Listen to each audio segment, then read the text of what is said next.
What in the actual fuck, Blizzard? How long has my video been copyright claimed? You know what? Fine. I've had enough of this fucking bullshit here. You think any video using visual content from your games or your bullshit fucking cutscenes is automatically yours and you can copyright claim it and take their money? No, I'm not going to give you this fucking total victory. So how about this? I'm not going to use any fucking visual content from your game. Enjoy the fucking video. Several years ago, Blizzard announced the ill-fated Project Titan. Everything we heard about it indicated that it was going to be some kind of revolution in the MMO genre. Somewhere around midway through the development cycle, however, it got scrapped for reasons only Blizzard knows. Such a big project doesn't die completely though. With the assets and team members they had on Titan, they decided to create Overwatch instead. While it's much smaller in scope than Titan, it's been getting a lot of hype even after its launch. I hadn't planned on doing a review for this game, but since my friends talked me into getting it, I figured I may as well see how it holds up to that hype. The game feels a lot like Team Fortress turned into a MOBA, so I'm going to be comparing it a lot to other MOBAs. Now unfortunately there's not a whole lot to Overwatch, which I'll get to later, but fortunately that means it's easier for me to review since there's a whole lot less to talk about. But that's just a benefit for me. What you'll want to know though is that first of all, the combat is always exciting and varied. Every hero has about 3 or 4 primary abilities, as well as one ultimate ability that charges up over time and as you deal damage. This is about par for the course for most MOBAs, but since this is also a shooter, you'd expect the primary shooty smashy button to be more prevalent than the abilities. But in Overwatch that's just not the case. While some heroes rely on their primary attack more than others, effective use of your abilities no matter what character you pick is going to be the difference between being good and bad at the game. The best way I've heard it described is that every hero is overpowered, if you use them right. And with all the massive differences between each hero, it's amazing how well balanced they all are.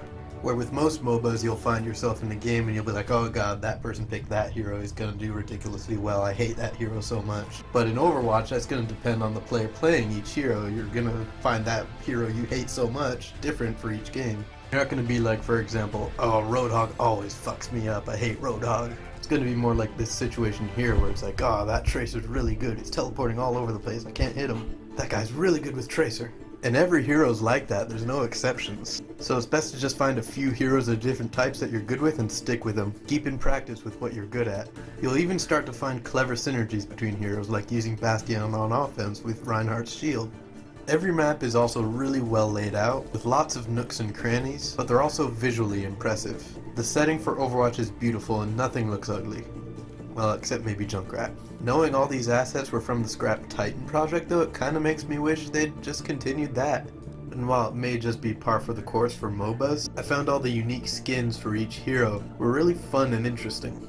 Unlike most MOBAs, there's no mid-game leveling system, which is good in this case. Since there's no leveling up or buying items in the middle of the game, that means the match is balanced throughout the entire game and there's no the rich get richer system. Slipping up at the beginning of the game doesn't mean the enemy's gonna get so far ahead that you can't possibly win anymore. I also gotta give the game props for how easy it is to play with friends. Like most MOBAs, it's as easy as just inviting your friends and queuing up together. But something important I've noticed about Overwatch compared to every other MOBA is that it's not shy about letting you bring as many friends as you want. I mean, it's not going to increase the server capacity to accommodate all your friends, but as long as you can all fit on one team, you're good to go. And I find that's a problem with a lot of other MOBAs where they're a little too concerned about team balance.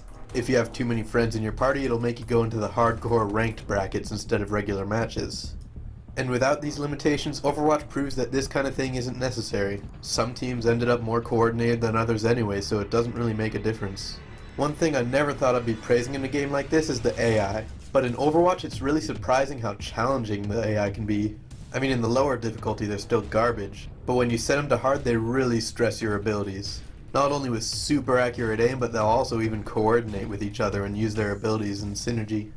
But it's not super hard to the point of being impossible. I mean, you'll probably lose more matches than you win against hard difficulty bots, but you'll still be able to win against them sometimes, and doing so is incredibly satisfying.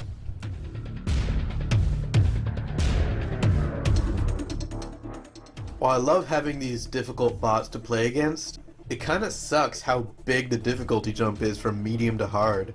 If you play on medium or easy, the bots will blindly run at you like chickens with their heads cut off, directly into the line of fire of your entire team waiting for them at the objective. But if you jump one higher into hard difficulty, suddenly the bots want to rip your lungs out through your asshole. While the map designs are cool, the game modes on each map are all super samey. Like, when I say there's not a whole lot to this game, I mean like you'll be able to play for a few hours and get a feel for the entire game. Because every game mode is essentially stay in the objective square and keep the enemy out of it. While each hero may have one or two neat, unique skins, the other 90% of their skins are just lazy recolors of the default. Even the supposed epic quality skins are really disappointing. It's like, oh, the regular skins just change the color of Tracer's pants, but once you get into the epic quality ones, it changes the color of her jacket and armor too. It's lazy and it's a problem that plagues almost every MOBA. On the same topic, microtransactions are probably the worst I've seen in a long time. Fortunately, there's no pay-to-win mechanics going on here, but there's no way to really get a specific skin that you want, or a spray or icon.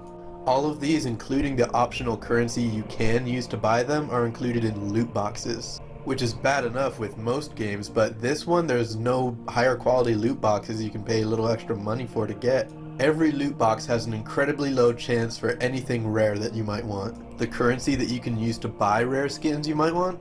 Well, good luck, because that's a rare chance drop from any loot box. You'll get a loot box for free every time you level up, but since it gets slower and slower as you level up, it really chokeholds you into making you spend real money on loot boxes. Having the entire microtransaction system based off of chance like this is sickening. It's bad enough that I'm already paying full price for the game, so having microtransactions on its own is kind of disheartening. If they had to go with microtransactions like this, even though we're already paying full price for the game, I feel like they should have made it so that we were buying currency instead of loot boxes, and that loot boxes were something you can buy with currency. So when you spend money, you have a choice to spend a little bit more to get something you really want, or spend a little less to have a random chance to get some random cool item from a loot box. The setting and story for Overwatch are really fascinating, and it really draws me in, and makes me want to learn more. But this is the negative section of the review, so why am I talking about this? Because it's not in the fucking game! This recent trend of AAA titles not having campaigns is really starting to piss me off.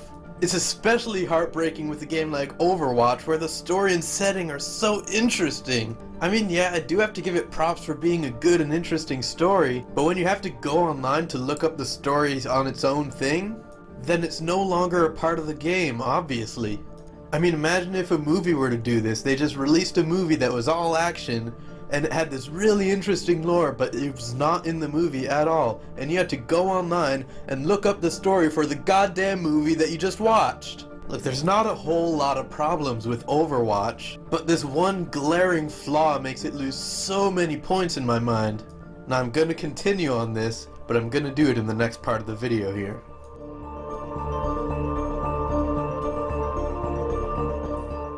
Now I think you get the gist of the fact that I think this game really needs a campaign. Now for this part of the video, I don't like to talk about obvious stuff that could easily be covered in the bad section of the review, and clearly just saying addition of a campaign would have been includable in the bad section. So for this part, I'm going to point out that I recognize that making a campaign for this kind of game would be kind of difficult. So instead for this part, I'm going to talk about how I would make the campaign work. First, of course, you'd have your basic campaign. You can play it alone or co-op, however you feel. And all the heroes available at launch are going to be featured in that campaign. Every time one of those characters makes their first appearance in the campaign, a separate mini-campaign becomes available for that character, which would be accessible from the hero gallery at the main menu. And those mini-campaigns tell the introductory story of how they became an Overwatch agent, and completing that character's mini-campaign can earn you an extra skin for use in multiplayer. And while the mini-campaigns tell the stories of each individual character, the main campaign tells the story of Overwatch as a whole, how it fell apart, and why all these agents are fighting each other. It makes it feel like the whole game is just like, oh no, humanity is in peril, we're losing this war, we better recall Overwatch so we can fight each other, and do absolutely nothing to help. But anyways, I find myself rambling now, so I guess that's everything I needed to talk about with this game. So, therefore we come to our final verdict. My rating for Overwatch is going to have to be a 7 out of 10. I find myself in the same position with Overwatch as I did with The Division, where I'm only playing it because I have friends playing it. But I will be fair and say the game has room for growth, and they have announced that they will include some free DLCs for the game. Now of course there's going to be map packs and new heroes, that's not going to affect the score for me. But if one of these free DLCs includes a campaign, it'll easily bump the score up to a 9 out of 10. And after seeing the cinematics they've made for the game, I'm confident if they had a campaign, it would be very good. Definitely good enough to raise it 2 points, and maybe even 3 all the way to a perfect score if it's really good. Because I'm familiar with Blizzard games and I know they've always had good stories. As it stands, however, it just doesn't justify the price tag. And small game warrants a small review, so I guess that's it for this video. Thanks for watching, everyone. Now I gotta go prepare my inbox for all the death threats I'm gonna get from Blizzard fanboys. No more McCree. Maybe I can give him a Reinhardt body. There we go. That's awesome.